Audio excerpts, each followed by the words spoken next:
अभिराम classes के YouTube channel में आपका स्वागत है। आज हम संख्याओं को गुणा करना सीखेंगे। संख्याओं का गुणन सभी के लिए महत्वपूर्ण है।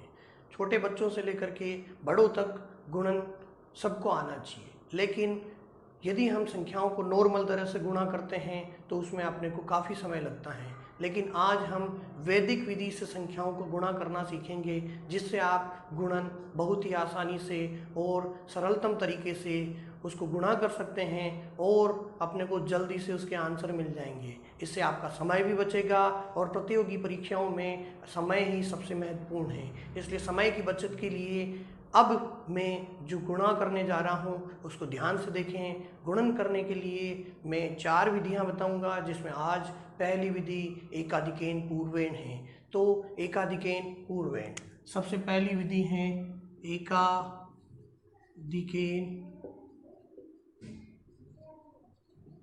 पूर्वेण।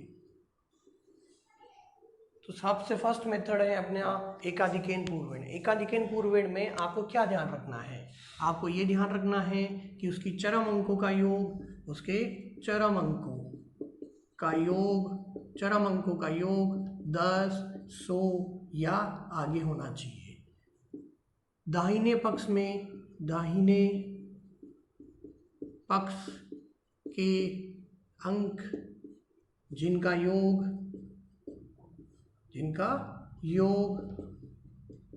10 या 100 हैं, उनसे दुगने अंक लेते हैं। दुगने अंक लेने होते हैं। यदि अंक दुगने न हो तो समायोजन करेंगे। तो ये अपने को 3 बातें ध्यान रखनी है। तो सबसे पहला मैं जैसे गुणा करता हूँ, जैसे मुझे 32 को मल्टीप्लाई करना है 38 से। तो सबसे पहले मैंने देखा यहाँ 32 को यदि 38 से गुणा करना है तो यहाँ पहला अंक दोनों में समान है, दोनों में प्रथम अंक समान है। तो मैंने पहली बार में तो ये देखा दोनों का प्रथम अंक समान है।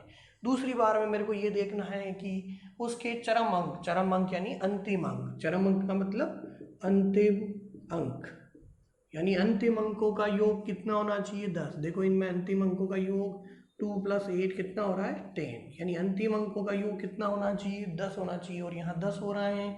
तो इसके अंदर एकाधिकेन पूर्वेण विधि यूज में आ जाएगी। यहाँ मैं 3 से एक अधिक यानी 3 + 1, 3 से एक अधिक लेना है और फिर ऑब्लिक लगाना है, और लगाने के बाद में 2 को गुणा करना है 8 से। अब मैंने ये देखा जिन संख्याओं का टोटल या योग 10 हैं वो एक संख्या है। एक का दुगना 2 संख्या है। राइट हैंड साइड में मुझे दाहिने पक्ष में मुझे 2 संख्याएं रखनी है।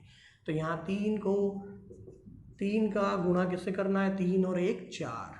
तो यहाँ 8 को 2 से गुणा करेंगे 16। 2 अंक संख्याएं आ रही हैं, तो यहाँ मुझे समायोजन की आवश्यकता नहीं है। 4 को 3 से गुणा किया 12 और इधर आ गया 16। तो ये आंसर आ चुके हैं 1216। यही इसके आंसर होंगे। इनको हटा देना है और अपने पास में आंसर आ चुके हैं। तो पहली अपने को ध्यान क्या क्या रखना है? समायोजन का भी ध्यान रखना है। दूसरा अपने को अंक कितने लेने हैं? दुगने लेने हैं। और अंकों का योग, लास्ट वाले अंकों का योग कितना होना चाहिए? 10 या 100 होना चाहिए। नेक्स्ट एग्जांपल लेकर के मैं आपको सोल्व करता हूँ, ताकि आपको और भी आसानी से ये विधि समझ में आ जाए। तो यहाँ अपन नेक्स्ट एग्जांपल लेते हैं। नेक्स्ट एग्जांपल है 113 को मल्टीप्लाई करना है 117 में। तो मेरे को इसमें ये देखना है कि किन अंकों का योग 10 या 100 हो रहा है। तो यहाँ मैंने देखा 3 और 7, 3 + 7 यानी 10, यानी 10 हो रहा है मेरे पास में। तो मेरे पहला अंक समान है। यहाँ पहला अंक कौन सा है? 11 है।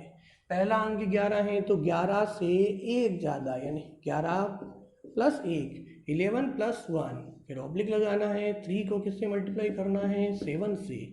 तो 11, और 11 + 1 12, और इसको इससे मल्टीप्लाई करेंगे तो 21। इसको इससे मल्टीप्लाई करेंगे तो कितना आएगा? 11 × 12, तो ये 22, और ये 132 और ये 21, यानी आंसर आ चुके हैं 1 3 2 2 1। यही इसके आंसर होंगे। तो इस प्रकार अपने को एकाधिकेन पूर्वेण विधि से संख्याओं को गुणा करना है।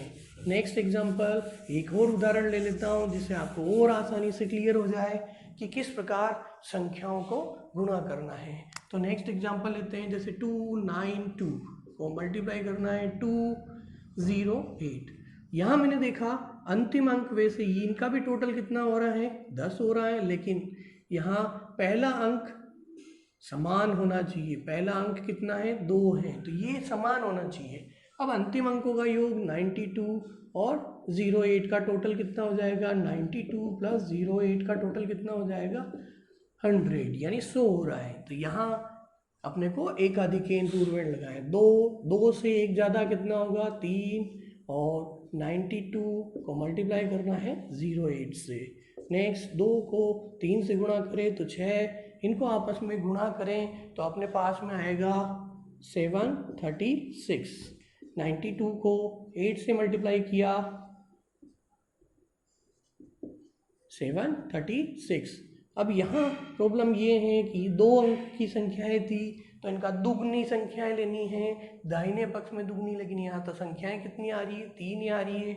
तो इनका समायोजन करने के लिए किसी भी संख्या के आगे 0 लगा सकते हैं। यहाँ से 60736 ये इसके आंसर होंगे। तो आज अपने वैदिक विधि से संख्याओं को गुणा करना कितना आसानी से सीख लिया है। कुछ और उदाहरण लेकर के हम समझते हैं। जैसे अपन पर एक एग्जांपल लेते हैं 31 1/6 और 31 5/6। इनको मुझे वैदिक विधि से गुणा करना है। तो सबसे पहले मैंने ये देखा कि पहला अंक 31 समान है, इन दोनों का टोटल 1/6 प्लस 5/6। यहाँ से 6 एलसीएम आया, 1 प्लस 5 यानी 6/6, यानी कितना आ गया 1। इसका मतलब 1 भी हो सकता है, 10 भी हो सकता है और 100 भी हो सकता है। तो 31 को इससे एक ज़्यादा यानी 32 से मल्टीप्लाई करें, 1/6 इज मल्टीप्लाइड बाय 5/6। जब 31 को 32 से मल्टीप्लाई करते हैं तो अपने पास में 992 आता है, और इसको इससे मल्टीप्लाई करते हैं तो 5/6 को 6 से मल्टीप्लाई करेंगे तो 36, यानी आंसर आ चुका है 992 और 5/36। ये इसके आंसर होंगे।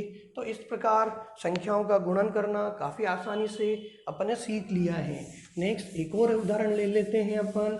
जैसे मुझे यदि 103 को 197 से मल्टीप्लाई करना है, 103 को 197 से मल्टीप्लाई करना है। पहली संख्या एक समान है और इन दोनों का टोटल 100 आ रहा है, यानी 1 से 1 अधिक 2 होगा, 1 से 1 अधिक 2 होगा, और मुझे 03 को 97 से मल्टीप्लाई करना है। 03 को 97 से मल्टीप्लाई करें तो अपने पास में 1 को 2 से मल्टीप्लाई करें तो 2, और इसको इससे मल्टीप्लाई करें यानी 97 को 3 से मल्टीप्लाई करें तो 1 2 29, तो 291। यहाँ भी मुझे समायोजन करना होगा क्योंकि 2 अंक की संख्या थी, यहाँ 4 अंक की संख्या होनी चाहिए। समायोजन के लिए 0 लगा देते हैं, यानी 20291 ये इसके आंसर होंगे। तो इस प्रकार अपन वैदिक विधि से एकाधिकेन विधि से संख्याओं का गुणन आसानी से कर सकते हैं। तो एक क्वेश्चन आपको करना है, वो करना है 94 को मल्टीप्लाई करना है 96 से।